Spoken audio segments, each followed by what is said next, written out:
so for the Sagittarius full moon, from my animal spirit card book, I like to choose the cards for the full and new moons, and for readings as well. When I do natal chart readings, I chose the Firefly. The Firefly's tagline, this is by Kim Kranz, is inspired and fantastic yet fleeting. The Firefly contains the light of 1,000 stars. It's pure, radiant, and illuminating. This high frequency charge cannot be sustained for long. Therefore, the Firefly card indicates a moment of inspiration or awakening that quickly fades if we do not catch it. There is Firefly energy behind every poem, song, and invention. Our job is to be ready to harness this creative spirit when it graces our path. What can you do to support this precious and elusive light? When the Firefly energy is in balance, we write, we create, we brainstorm, for example. When it's out of balance, we feel burnt out, we feel dull. To bring into balance, write a poem, draw, or I'd say any creative project that inspires you. So I'm always kind of amazed by how well the card I choose fits the theme of the full moon or the reading that I'm doing. During the full moon period, the sun opposes the moon, as you might know. So the moon is in Sagittarius, and the sun is in the opposite sign, Gemini. So if you were to look at your natal chart, the moon, for example, would be might be in your first house of yourself, your identity, and then the sun in Gemini will be opposite of that in your seventh house of relationships. So that gives you more insight into what's going on specifically for you. Okay, so we are being asked to integrate. The full moon is opposition, so it's always about integrate or bringing into balance. Both of these themes, the themes that these signs reflect. Sagittarius is about thinking big and our inspired goals and dreams, so the Firefly energy. And Gemini is about collecting information, looking at all the information, receiving insight. It's a very mind-based sign, so it can be about weighing the pros and cons and analyzing.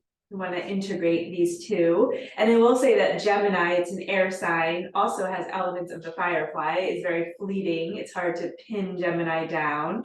It's also like an exciting kind of inspired energy in a lot of ways.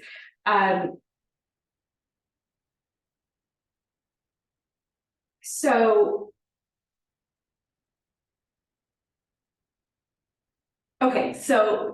like I said, this is about balancing these two energies to perhaps create a plan.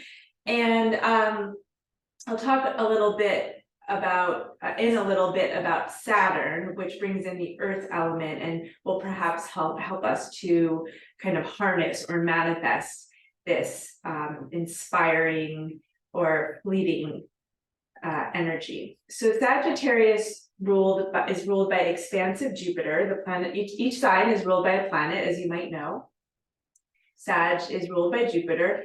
Jupiter is a feel-good sign. It's known as the good luck sign, even in kind of simple astrology lingo. And its purpose is to bring growth and abundance. So growth doesn't always feel great, even though typically Sagittarius is associated with feel-good things.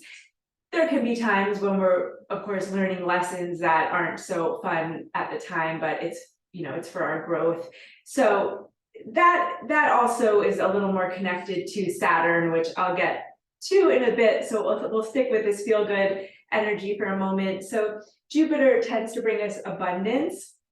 This is inner abundance and outer abundance. We might think abundance, more money, nice things, and of course that can be part of the picture, but the abundance, as we all know, starts on an inner level. So if we don't feel abundant truly, if we don't feel full and whole, nothing in the outside world is going to bring us that feeling. And so if we want to bring more abundance in the physical world into our lives, we start with gratitude. We start with feeling grateful for all that we have. And then we may start to see and receive more of that in our lives. Whereas if we're focused on lack, we want certain things, but we're focused on lack or what we perceive as lack in our lives, then we may see and receive more of that. And I'm not saying that sometimes we don't go through difficult things, even if, we've had a more positive mindset. I do believe that we don't have to be positive all the time, but that's a different story. But even if we've kind of learned these lessons, of course, we're still going to go through life challenges. So I'm not saying it's all about our belief system, but Jupiter is very much about our belief system and how we can shift it to receive more abundance. So, and one more thing I want to say about that is if we have grown up with belief systems around scarcity, then we may not even realize that's so ingrained. And so it can take some work to shift our belief system. And I'll just say quickly, I have an app you may have heard of, the I Am app on my phone. And I'm a Capricorn, so I'm a little more, in some ways I can be a little more practical and cynical.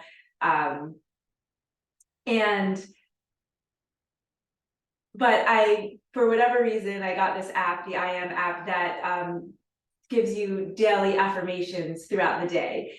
And it has really shifted my days and my life to just receive these daily affirmations, because it's something that I didn't grow up with and it's not natural for me. And it's a good reminder that, for me, it was a good reminder that, sometimes we do have these ingrained thoughts that aren't serving us, aren't supporting us, that we need to become aware of and that we need to shift if we want to create change in our lives. And so every time I receive a positive information, it's like, I swear it's like spirit is talking to me, because it happens to be when I'm thinking a negative thought, I'm thinking that opposite thought, and then I receive the positive affirmation.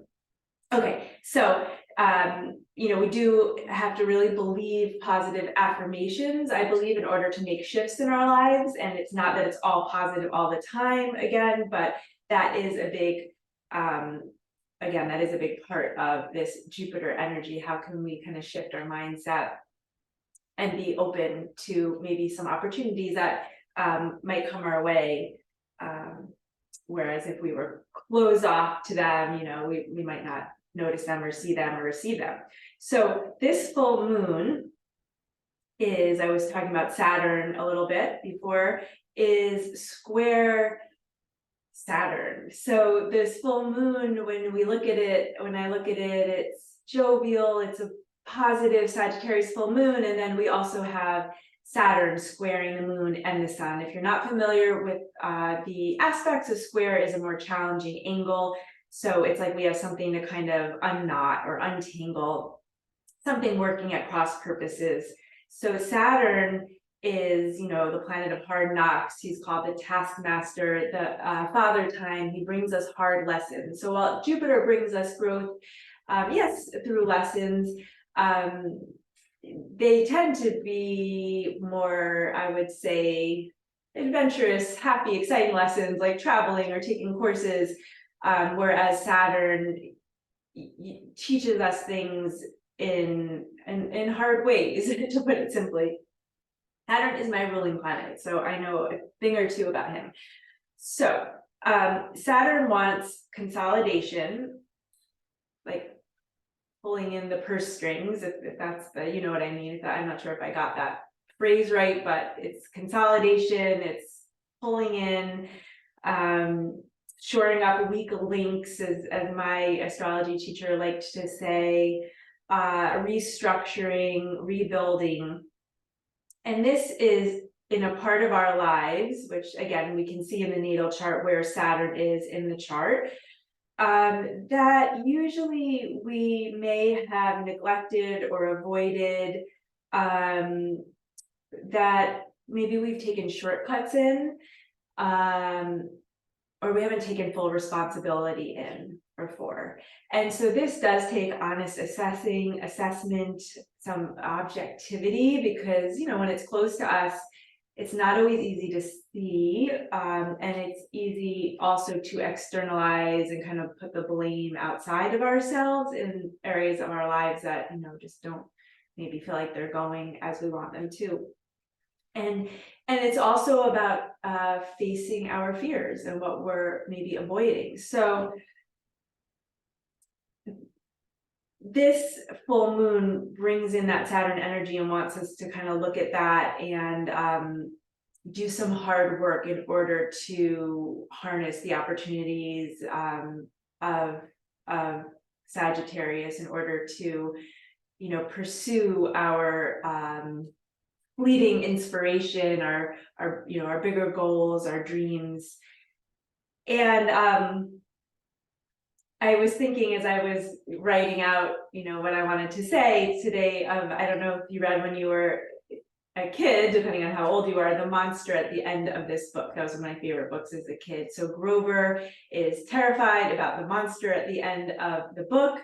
And each time you turn a page, he freaks out. He doesn't want to get any closer to the end of the book because he's so fearful of the monster. And so he wants to stay. He doesn't want to progress. And when we finally get to the end of the book, he is very relieved to see that there really wasn't a monster. It was in his mind. And so this seems like a good metaphor, because the monsters that we don't want to look at, they are bigger when we're avoiding them. So Saturn brings that quality of when we do face, you know, maybe the part of life that has gotten a bit out of control. I'm thinking, you know, finances are a big one that sometimes, like, you know, we don't want to look at any of the bills we want to avoid. For example, when we do face that and we take practical steps, yes, it's hard, it's tedious work, but there is relief and we feel stronger and we're in a better place emotionally and mentally when we tackle, right? So, okay, getting to the end here. We are going to do a short meditation for this Sagittarius full moon. And the chakra that comes to mind for me for Sagittarius is the third eye, because the third eye has to do with our belief systems. It's intuition, it's how we're seeing things. And it's this sixth chakra, and it's, you know, the third eye, the spot between the brows. Its element is light. This is my Eastern body, Western mind, my chakra Bible. Ajna is the name. To perceive and command. So its purpose is pattern recognition. Its color is indigo. Its issues are image, intuition, imagination, visualization, insight, dreams, and vision. These are, I would say, themes. She calls them issues, and they can, of course, be connected to issues. The orientation is self-reflection.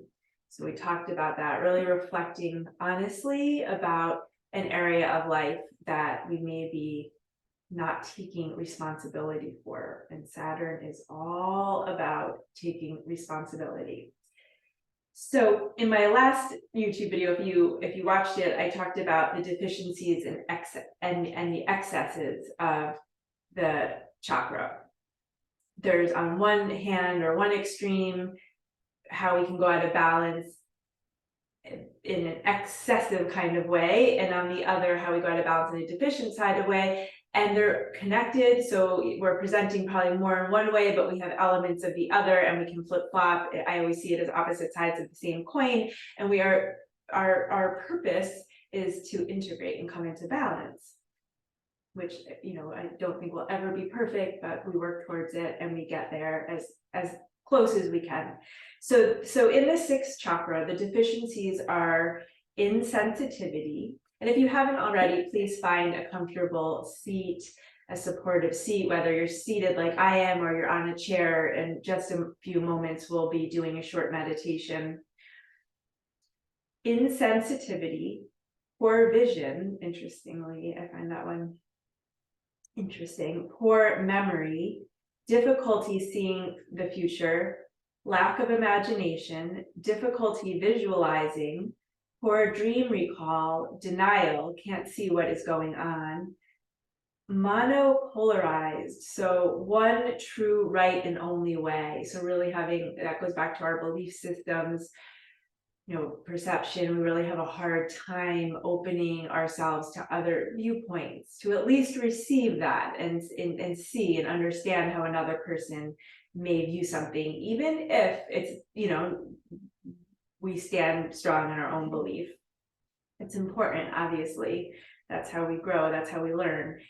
On the excessive side, and also you might be thinking about this for your kids, if you have kids and you see any of these, issues in them, you know what to work on, the third eye.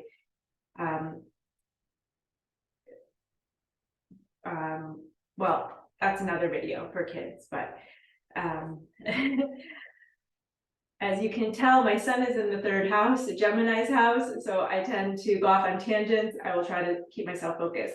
Excess, hallucinations, delusions, that's, when it gets really, we see in people who have like schizophrenia, for example, but of course it doesn't have to be on such a extreme level. Obsessions, so this can even be like OCD, difficulty concentrating, right? We see that obviously a lot. Nightmares. So that's a real sign, nightmares, especially as an adult, if you're having night terrors of excess in the sixth chakra. So how do we come back into balance? Some of the healing practices: create visual art, visual stimulation, meditation, which we're about to do, psychotherapy, coloring and drawing. Art therapy is wonderful. I have a close friend who's an art therapist. Working with memory, connecting image and feeling, dream work, hypnosis, guided visualizations, past life regression therapy. I'll add in yoga. That has helped me to balance all my chakras. Not that I'm fully balanced, just saying it's helped a lot. And the affirmations. So please come into your comfortable seat if you haven't already. And let's take a moment to feel the ground under the body. The first step. So the ground under the body, from that place of stability, of connection, we can then perhaps draw a little more link through the spine, all the way up the torso, the crown of the head. Let the shoulders relax, maybe do a little bit of movement to find a place that feels comfortable in your body. And if you'd like, you can close your eyes, or you can soften your gaze, staring steadily at one spot. Let your breath be free, so meaning just breathing in and breathing out in a slow, steady way, or soft, steady way. Through the nose, if that's comfortable for you. We won't do anything major with the breath yet. We'll let it kind of flow on its own, but bring the awareness to each breath so you can feel that flow and consistency of your breathing as you sit supported by the ground. And I will read to you the affirmations of the third eye. So take a moment to, actually, please close your eyes if they're not. Take a moment to bring your inner awareness, your attention to the third eye, the spot between your brows. And you may even see a little light there, a pink light or purple light. Don't worry if you don't see anything, it's fine. Let your jaw soften. Let any tight spots in your facial muscles soften. And as you breathe in and out, please slowly imagine breathing in and out of the third eye. Can you imagine directing your breath? Inhale into the third eye. and then exhale out. And as you do this, imagine clearing clutter. So it's like I often say, like cleaning a window of, any dirt, any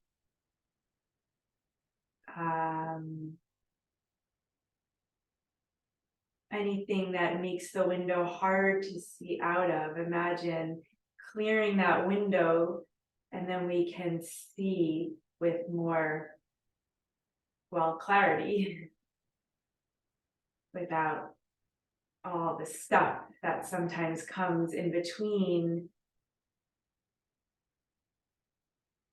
what is truly happening and how we're perceiving it. Because of course, how we perceive something is going to be sometimes clouded by our own difficult experiences and things that we have hang-ups and blocks around. And sometimes, there are truly things to sort out, of course. And other times, maybe we can change and shift our perspective, our belief system in a way that helps us to see the bigger picture, which is Sagittarius, and kind of take a step back from that smaller stuff, or the stuff that blocks our way, that keeps us stuck maybe, and not progressing towards the end of our book. All right, so the affirmations, please keep softly breathing through your third eye space. The affirmations of the sixth chakra are: I see all things in clarity. I am open to the wisdom within. Right? We all have wisdom within us.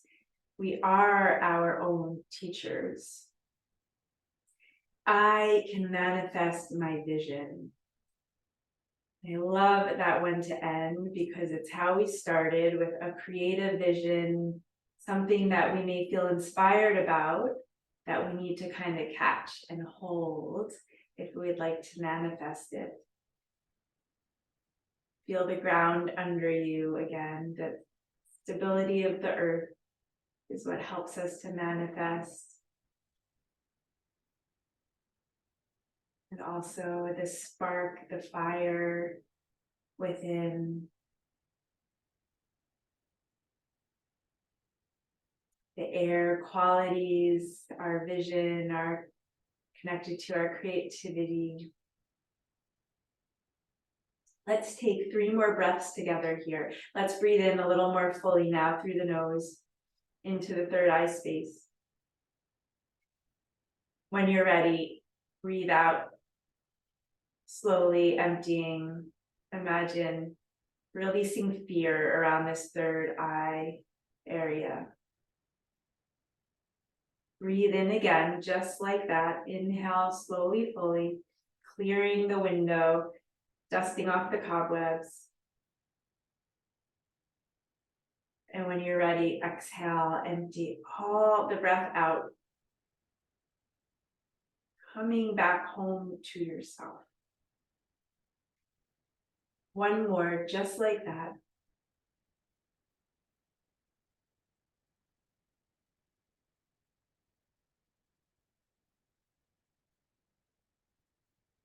Pause for a moment here, return to your natural breath rhythm. See if you maybe feel a bit more open, a bit more clear. And something that blocks this third chakra, called the demon in my book, Eastern Body, Western Mind, is illusion. So we're aiming to break through illusion, to get clearer, and to do the work that we need to in order to progress and realize our dreams and goals. Bring palms together if it's meaningful to you, in front of your heart center. Thank you for joining me today. If you'd like to check out my blog on the Sagittarius full moon, please go to NicoleAthena.com. It's got a lot more information and insight and wisdom in there, different from what I talk about here. And perhaps you would like to do a reading. You can also check out my astrology offerings and other offerings on there. Namaste. Thank you again for joining me today.